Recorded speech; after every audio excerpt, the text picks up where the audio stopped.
Mirza Wahab Zafar, a journalist from Pakistan, is earning money by using pirated softwares such as Photoshop, Illustrator, or any other cracked software. It is haram. Is it haram? A similar question is asked by Abdul Muqeet from Lahore, Pakistan. Is using pirated software such as Photoshop and Microsoft Word haram?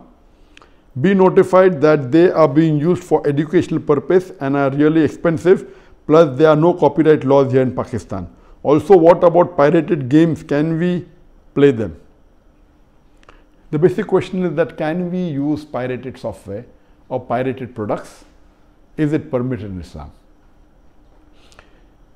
If we know early history, centuries before, when after the demise of Prophet ﷺ, the hadiths were written down and there were scribes who wrote down. Regarding this question, many fiqh councils have come together and discussed this issue.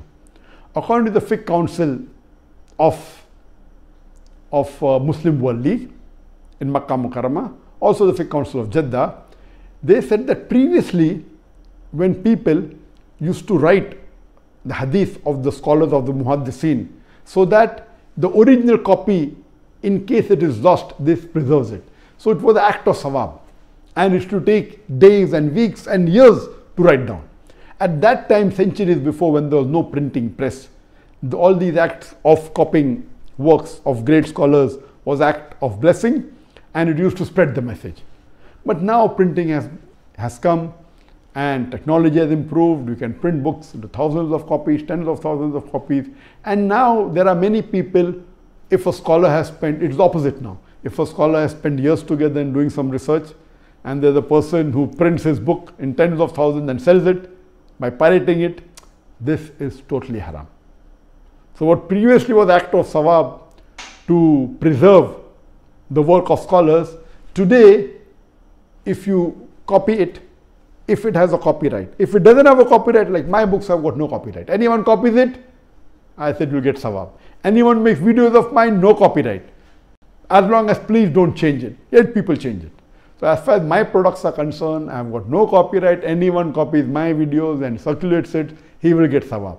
But those people who have spent a lot of time, and if that is the bread and butter, and if they have put a copyright on it, so anyone copying that, it becomes haram.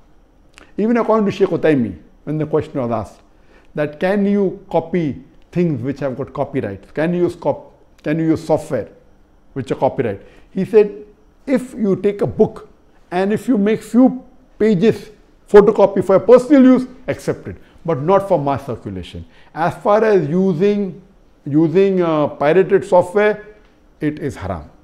If that software has got copyright, and if there are copyrights on it, for using for personal reason or for office purpose or for educational purpose. If it has a copyright, someone had put an effort on it, he wants to compensate by getting a part of the money. And if you copyright, you do it yourself, it is haram. Or if you buy pirated software, the person buying pirated software, encouraging him to pirate it. I'm aware that you can buy in Pakistan with few hundred rupees pirated software. If you want to buy original, you have to pay 10,000, 20,000 rupees. If that software has got copyright, buying pirated software or copying copyright software in Islam, it's haram. I'm aware that many of the Muslims do it. Some are doing unknowingly, some are doing knowingly. According to Sheikh Utaymi and according to fiqh council, using pirated software is haram. If you can't afford it, don't use it. You cannot use pirated because it is as good as cheating or robbing someone of the intellectual property.